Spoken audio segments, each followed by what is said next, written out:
Hi, my name is Jess. Welcome to Books Past Bedtime. Today we are continuing with our rereading Twilight series. And obviously the next in the series is New Moon, so I'm now 25% of the way through this book, and it's okay. I do really like this one. Honestly, when I was a teenager, I liked this one more than I liked Eclipse. Unpopular opinion, I know. I just thought Jacob was so fucking annoying in Eclipse that I liked this one better.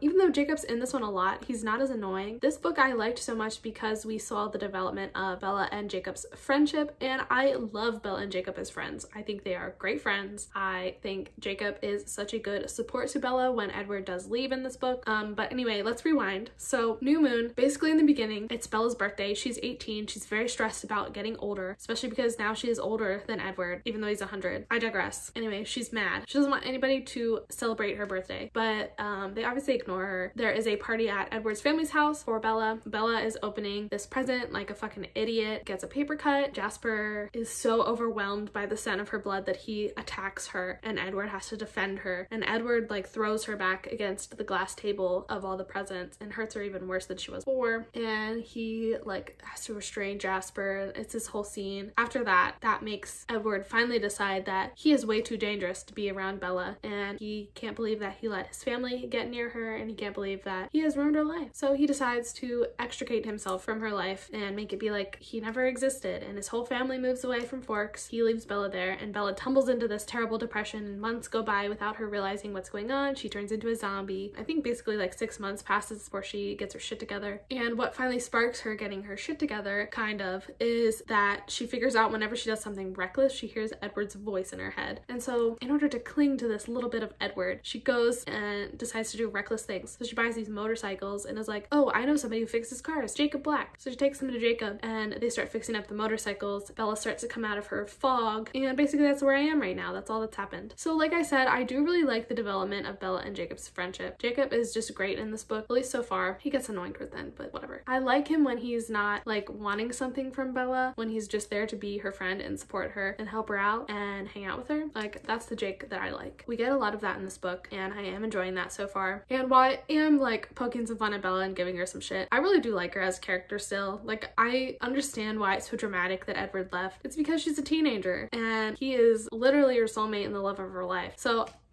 while it is kind of annoying that she's just a mopey and lets her life go by, like, I get it. I mean, it's supposed to be like that. Like, it's when you're a teenager, everything feels like the end of the world, especially if you were a teenager and you like actually met your destined soulmate and they were ripped from your life. I can understand being kind of depressed. So that's where we am with that. Oh, there was one thing that I wanted to talk about. In the first book, when Jasper and Alice have Bella in this hotel room and James calls her up on the phone and is like, hey, I need you to get away from your vampire friends, I was so mad that that happened, because they're in this small hotel room. There is no way that Alice did not hear James's voice on the other side of the phone. There's no way, especially because in the first couple chapters of this book, Bella and Alice are talking upstairs in the Cullens' big ass house, and Bella is afraid that they are going to overhear their conversation downstairs. These vampires have like extreme hearing, and there's no way that Alice did not hear Bella's phone conversation with James in the first book. It's just too convenient. I don't like that plot hole. Just wanted to say that. Just wanted to throw that out there. Wow, we're feeling critiquey today. I don't know why. I do really like this book. I'm excited to keep reading. I think that's all I have to say right now. Yeah. 2,000 years later. Hi. So it has definitely been way too long since I filmed that first clip. Don't even know when that was, but I am like almost halfway through New Moon right now, and I really just want to finish this buddy because I'm so behind on my Twilight reread. I want it to be done by the time New Moon came out. New Moon. What the hell am I talking about? Midnight Sun. And as we all know, Midnight Sun is already out. It's already been out for like a couple weeks, and I still am not finished with New Moon. So we're gonna finish this tonight, and I'm gonna take you guys along with me, and we're gonna finish up this vlog. I feel like I don't really have a lot of thoughts since the last time I checked in with you. I'm honestly kind of bored, if I'm being honest with you. This book is known as being the boring one, and I would have to agree. I do like Bella and Jacob's friendship. Not really much has happened, I don't feel like, since I last talked to you. They're just fucking around with the motorcycles, and then that scene where they go to the movies, like Jacob and Mike go to the movies. Oh my god, that's like the most awkward scene in any book ever. Oh, I hated it so much. Like, why does that happen? So dumb. Okay, anyway, I think I'm just going to read now. I don't have anything else to say, so I'm gonna read until I have something else to say, and then I will check back in with you.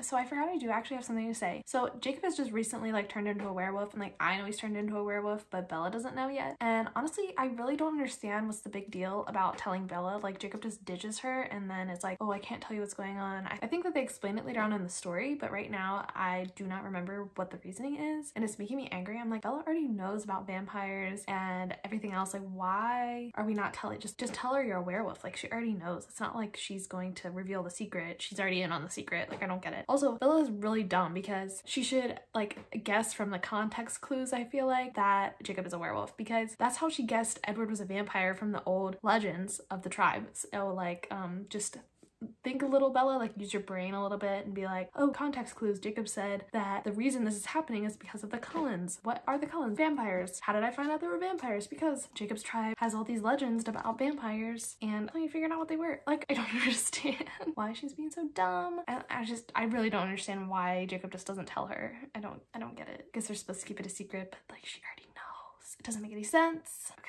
I digress. I'm gonna keep reading.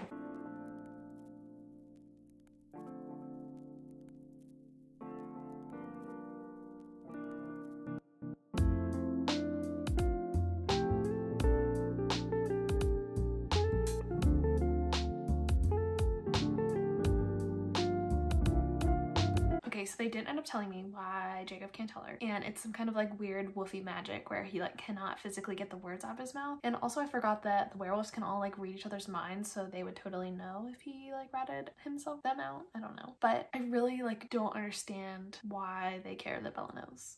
I don't get it. I really don't. And she's so fucking stupid, and Jacob just like leapt into her room as one does and was like, Bella, like I literally told you like just what I just said. And she's like, I don't remember anything except vampires. Oh, she's tiring.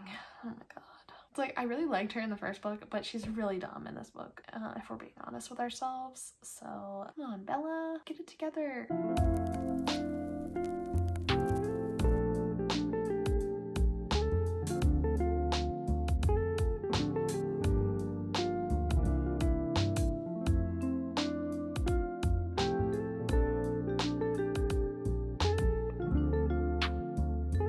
So Bella actually just said something funny I want to share with you. She goes, Jacob, the only human I've ever been able to relate to. And then she goes, and he's not even human. Bella, you're so dumb.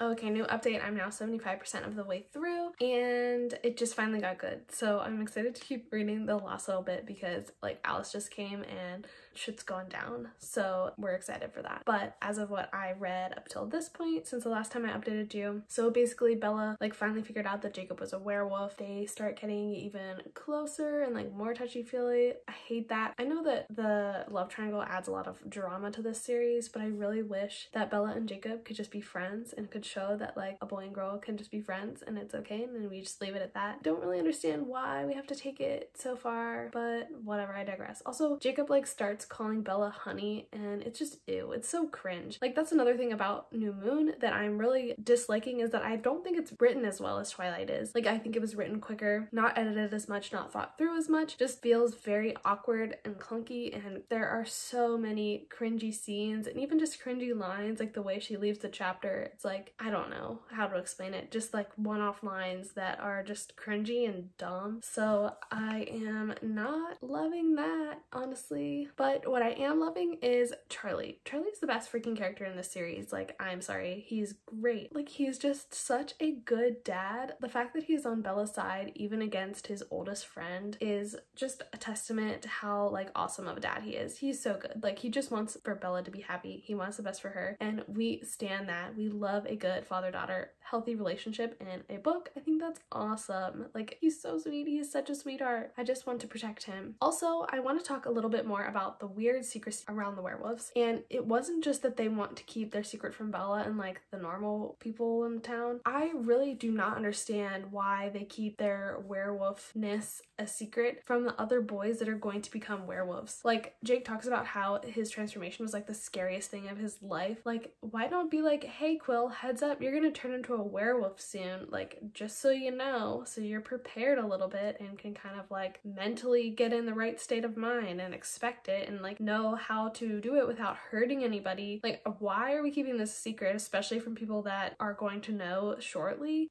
Why? I don't get it. It really makes absolutely no sense to me and is really annoying. Like, poor Quill is just out here friendless, thinking all his friends have turned on him, and he's about to go through like the most scariest thing of his life, and his friends aren't even gonna be like, hey, just so you know, like, we are still your friend, we just have to do this thing now and you'll be doing this thing in a few minutes, so just hang on. I don't understand. Like, somebody explain. America, explain. America, explain! Explain! And this is nothing new, but Bella continues to piss me off. Like, why does she jump off that cliff in the middle of a storm? Like, I get that she is mentally out of it, but like, come on. Cliff jumping alone is stupid enough, but during a freaking hurricane? Oh my god, she's so dumb. And it really honestly also like pisses me off that she finally considers maybe she might want to be with Jake like right before Alice shows up. Like, Bella, get real. Like, it just feels cheap to me. It doesn't even feel very authentic to Bella's character. It just feels like Stephanie Meyer like pushing this weird love triangle thing on us, and I just am not about it. And I just hate how shitty Jake is about Alice being there. Like, I get that they're mortal enemies, but they have this treaty together, and also they both love Bella, so why can't they just let her be friends with both of them? I don't understand. Like, Alice is so much cooler about it than Jake is. He's so fucking annoying. And also, he is not very good at reading the room. He is definitely not our consent king. He just like tries to go in for the kiss when Bella is like having a mental conundrum and she is just not into it, and he's just like, oh, I hate it so much. It's so awful and uncomfortable to read about, and I just wish Jacob could keep it in his goddamn pants. Like, I don't understand. And we all know how much of a piece of shit he is for talking to Edward on the phone the way he does. Oh my god, I just want to kill him. I hate his character. I don't know how anybody could be Team Jacob. I don't understand. He sucks. He sucks so hard. Like, somebody explain what you see in him, because I don't see it. Like, yeah, he's a good friend to Bella, but it comes with so many conditions, and he can't just be satisfied being her friend. He has to want more. He's just not somebody I vibe with, and this book is so much Jacob, and I am thankful that we are finally to the part where Edward comes back in and they are racing the clock to find Edward, because this book's so fucking boring and so full of Jacob. I'm ready for the end of this book because it's the only redeeming quality. It's the only thing that's gonna save this. It's funny, like, if you had asked me before I started this reread, I definitely would have told you that I would have rated all of these books 5 stars. New Moon was actually not my least favorite in the series. Eclipse is, also because of the love triangle and how much airtime Jacob gets. I really am enjoying this like less than I used to even, so I don't know if it's gonna get 5 stars for me, which is kind of surprising. I really thought I would just give all of these 5 stars, but I don't know. Like, the nostalgia factor is definitely there, which makes me like want to give it 5 stars, but I don't know if I'm enjoying it like a 5-star book. But that ending though is really good, so I'm excited to read that and see if that redeems it totally and makes me give it 5 stars. So we shall see, we shall find out. I'm gonna roll one more clip of me reading, and then I probably will update you when I finish tomorrow, when I look a little nicer. You know, finish off the video. I don't know, I haven't quite decided, but I'll finish it and see. I don't know, I might fall asleep too, so who knows. I will keep you updated.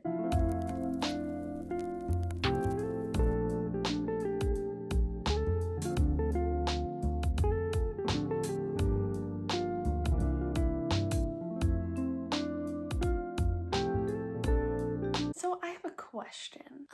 So Edward, we know, like, decides to try and get the Volturi to kill him by stepping out into the light and sparkling, as one does. But, like, I'm just thinking, if I was in a city and saw some random man, like, take off his shirt and step out into the sun and he glittered, I would just assume that he had, like, body glitter on him or something. Like, why is this act made out to be so significant? If I see a man sparkling in the street, my immediate thought would not be, oh, he's a vampire. I don't get it. Can somebody explain? Also, like, people usually assume the easiest explanation. Like, I get that vampires are real in this world, but nobody knows that they're real, so their first assumption would not be, oh, vampire. Their first assumption would be, this crazy guy has got some body glitter on him. You know? Is it just me? Am I making sense? Or am I crazy? I don't know. Let me know.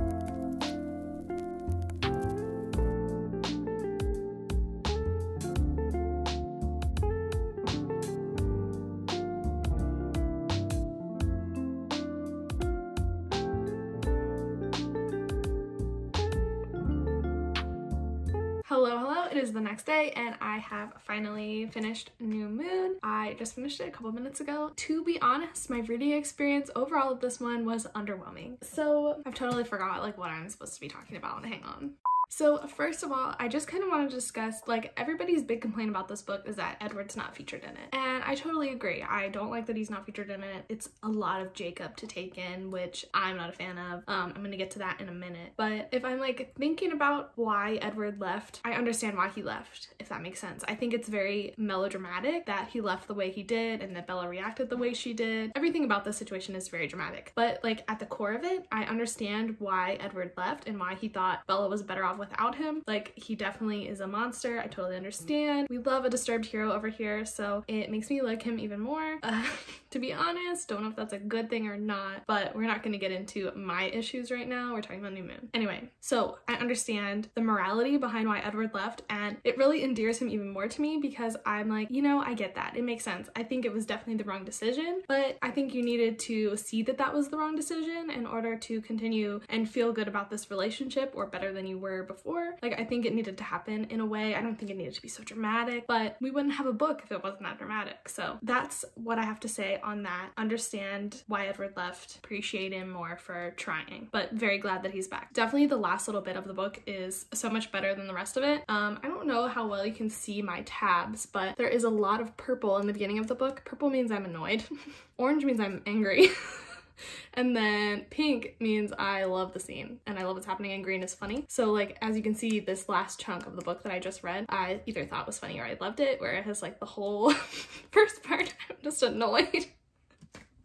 So that will give you a good overview of my feelings throughout the reading experience. And I also just want to talk about Jacob a little bit. So I genuinely do not understand how anybody is team Jacob, and this book, rereading it especially, really made me see that. I'm like, I really don't understand. Like, it's not just that Stephanie makes Edward to be like the clear winner in this situation, it's that Jacob kind of sucks. Like, he kind of sucks. And I don't know if it's just like I've had personal experience with guys like this that it really just freaks me out, but Jacob is just not content with just being Bella's friend. And it's really fucking annoying. Like, he just always wants more from her. He is not very good at reading the room. He is not just accepting that Bella is like not into it. And I don't like that about him. And I just think he's very aggressive and immature about Bella not reciprocating his feelings. And even though like sometimes he says the right things or whatever, I don't think he really means them. And I think that shows in his actions. And especially the little scene at the end where he's like standing off against Edward. Like, Edward is just clearly so much better in that situation. And also, he is our king because every time somebody like asks him for permission to do something to Bella or like about Bella, he's like, I don't know, ask her. She can speak for herself. And we love that. Like, Jacob would never do that. He would never say that in his life. So I don't know how you could stand Jacob over Edward. I just don't get it. I don't understand. If somebody would like to explain, like, please do. But Edward is just the best. I just don't understand. I really don't. And I don't know that you could say anything to convince me, because in my reading, Jacob sucks. I like said in the beginning of these clips that I really like their friendship, but I come to not even like their friendship because I just hate Jacob so much.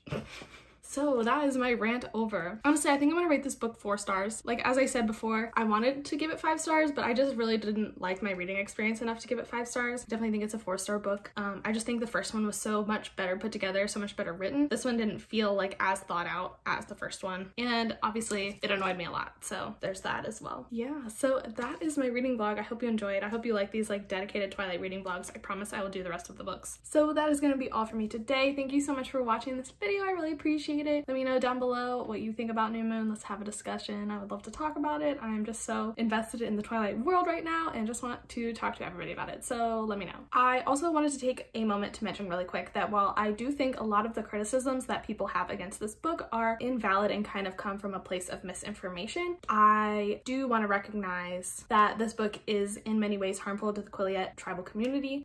They are a very real tribe out in Washington, and they are often misrepresented within these stories, and they have not monetarily benefited at all from them. They are actually having a small crisis right now and need to be moved to higher land, so I will leave links in the description down below that you can donate. I definitely am going to donate some money towards them. So while I don't necessarily buy into the criticism that Bella and Edward's relationship is toxic, I do think it is very important to highlight the struggles of the Quileute tribe and support them in any way that we can. So that is all I have to say for today. All relevant links will be in the description down below. Thank you again so much for watching this video, and I will see you in the next one. Bye.